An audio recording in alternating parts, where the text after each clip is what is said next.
On today's episode of What's Going On with Shipping, we blow the bridge on the ship Dali.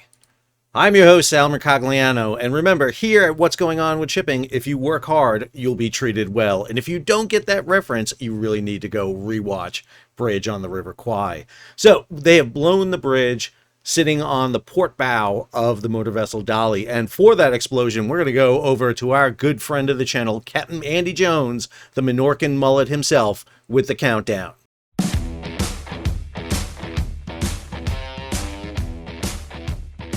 10, 9, 8, 7, 6, 5, 4, 3, 2, 1. And so it was today out at the Key Bridge site. That span that was laying across the bow of the Dali came down with a thunderous detonation of some shape charges. Detonation crews working for the past 2 or 3 days, getting everything lined up and put into place for the big moment. Now, if you guys remember, those guys were fighting through some rather adverse weather. They were stopped a couple of times because of convective weather. There was some lightning in the area, and it took a couple days. Third time's the charm for us to see the detonation today, and it was worth the wait. So that was Captain Andy, the Minorcan Mullet. He had been up at the site. He's about 1.5 miles north of the Dali. You're looking at the port side, left side of the Dali, and you got one of the best images, I think, out there of the explosion as it was done. I got a hats off to the entire crew that was up there with Andy. They did a great job and really had been catching and filming all this during the entire process. I want to take a little bit more of a look at this explosion and also talk about some of the preparation that you may not have known or saw that took place on board the vessel. So one of the big things is the ship's crew was on board Dali. Ship's crew's been on board the entire time. They're being supported by some relief agencies that are providing aid for them, including a new sets of phones because their phones had been confiscated by the FBI, so they do have it. The ship's crew was hunkered way down below, so no one was up on the bridge wing here, so you don't see anybody up here on the bridge wing. Everybody was down below. You can see the debris flying up and around, so a lot of debris. A lot of that was the covers that were on the shape charges, but there was some shrapnel that was flying around. There were several tugs on standby after the Dali to the right side of the screen in case they needed them. We didn't see Dali move at all. Again, one of the things to remember is this was not going to blow the entire bridge off the vessel. It was just meant to break the truss structure, the big above water structure, and separate it from the piece that's on the Dali so that they can go in now and cut and remove the large bridge section that is on the bow. This video comes from NBC4's helicopter. It caught the explosion, but I really want to show you is the after elements here, because there are lots of videos, and again, I strongly recommend go to the Minorcan Mullet. You can watch the full video that he has there on the explosion and the events leading up. So a couple of things to take note of here as this helicopter comes around is the amount of debris across the bow of the vessel. There is a 4-lane highway laying across the bow. It's hard to really get size perspectives here, but you're going to get it in a little bit. There are containers that are crushed under the bow, and then we have large substantial damage to the hull. We have seen that on the starboard side where we can visualize, but we really haven't been able to see it on the port side. You can see they've removed an entire cell of containers here. This is the container lashing stands here, the towers here to lash containers. They removed all the containers here. This is that 180 so containers that they removed from the ship to give them a kind of a dead space here between the other container cells. This is a 4-lane highway. Those are each two lanes on each side with the center barrier. These are 40-foot containers that are underneath there that are squashed and crushed. And then you have still elements of the bridge structure on top. The idea that that cone is still sitting there is probably one of the most surreal images I saw, that cone, which had been on the bridge for the work crew, came down and it's still standing there. It's just absolutely amazing. You'll see some of the crews up here, they actually have fire hoses in place. So here you see monitors spraying water onto the structure to ensure that they don't get an ignition. This is one of the most important things. You'll see some yellow kind of like almost look like string there. That's actually large diameter hoses that are strung across the vessel, and you'll see fire crews on board the ship. Now, Dali did not come up. I think the other thing to note here is that Dali is still down by the bow severely. That is because of the weight that's on the bow of the vessel. The bow of the vessel doesn't have as much buoyancy as the center of the vessel. It's smaller. There's not as much buoyancy underneath there. There's not enough hull underneath there. And so you're getting a huge amount of weight pushed on the bow. You'll see fixed monitors there. That's a fixed monitor that's in place. Here come the firefighting crews. They're going to ascertain whether or not there's damage or fires, especially in and around those containers, because the bridge probably shifted a little bit on board the Dali. So here they come. They're in their full PPE, personal protective equipment. They're coming on board to check and make sure that they don't have any issues. And again, I don't think we saw this a lot in what was being prepped at the time. Most of the containers that could be moved have been removed, but the other ones which are pinned underneath the bridge are still there.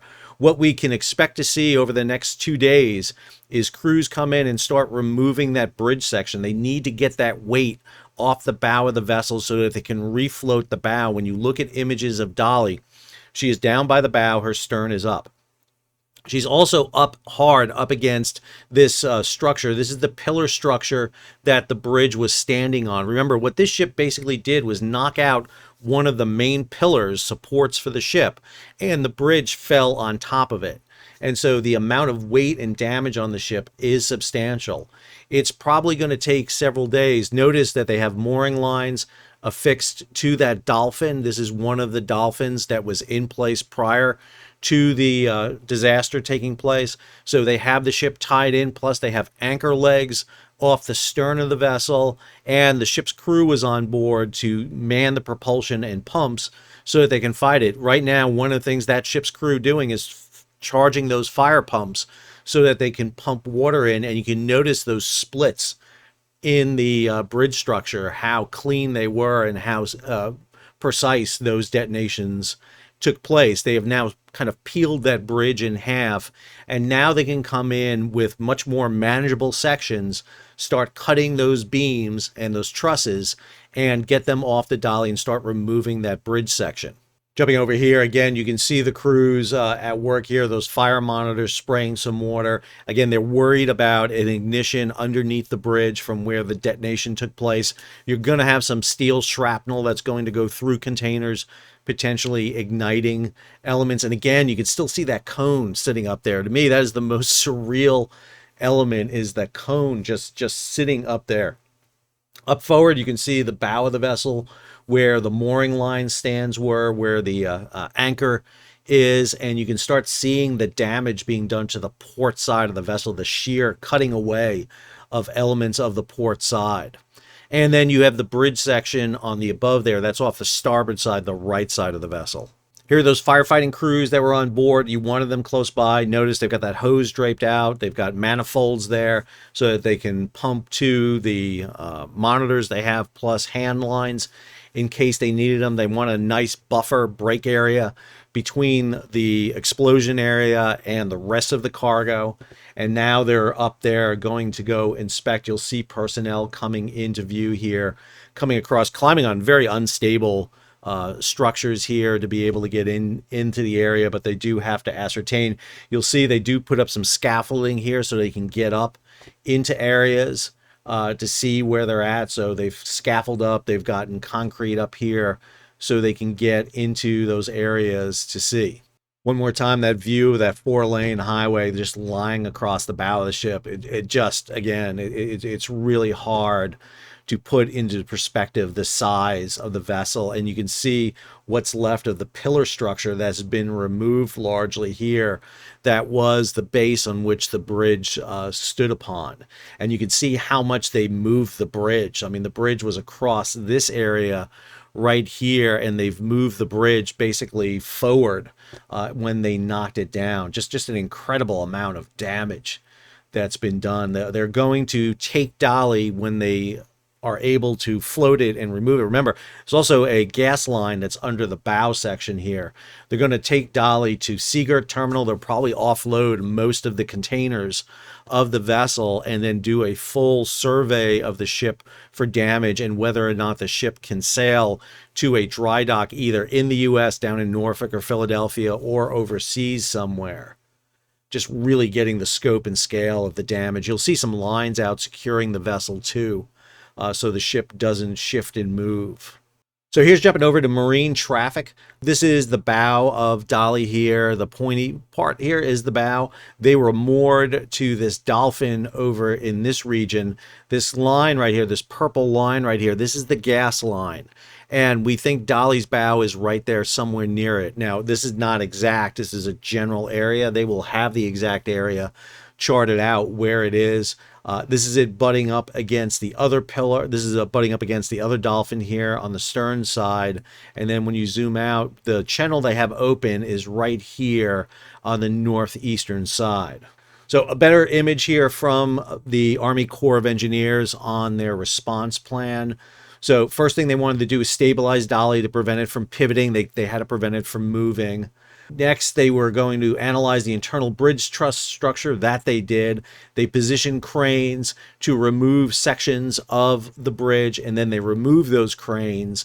And then what they did is did the detonation here, D. They removed the wreckage from Dali. That's going to be ongoing. So next thing you're going to be seeing today is the repositioning of the cranes. They're going to start removing that section from the Dali, and then they'll refloat the Dali and then complete the disassembly of the bridge structure, and that will open the lane. This is from the Key. This is from the Key Bridge response area here.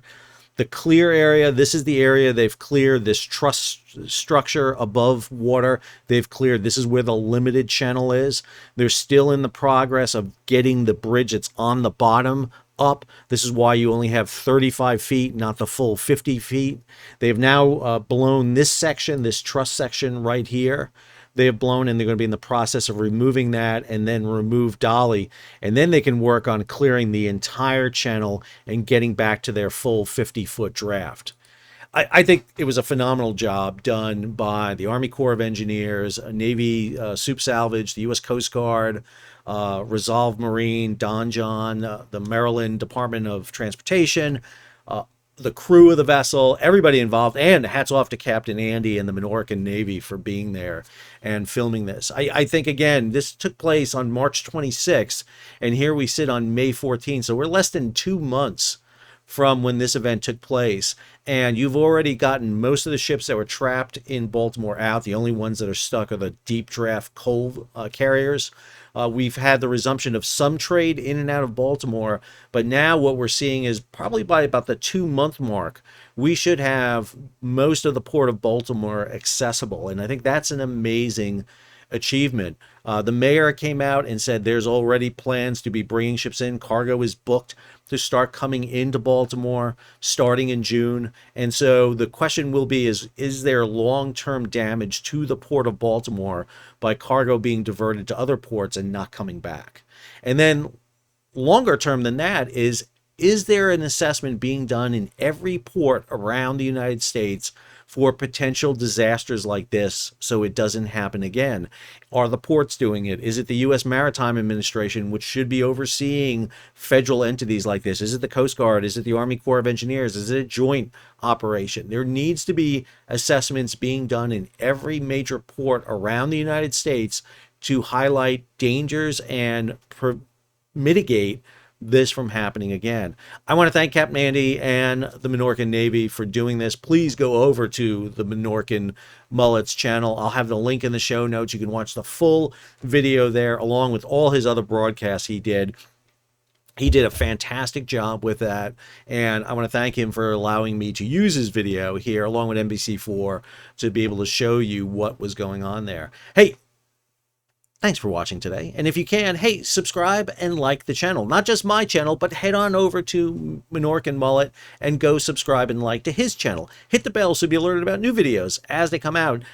Capt. Andy's going to be documenting this entire salvage operation just like he did with the Golden Ray down in Brunswick, Georgia, starting back in 2019 until that salvage was done in 2022. Be sure to contribute, help support the pages, and if you can, go out there and support the Minorcan Mullet. Until our next video, this is Sal, signing off.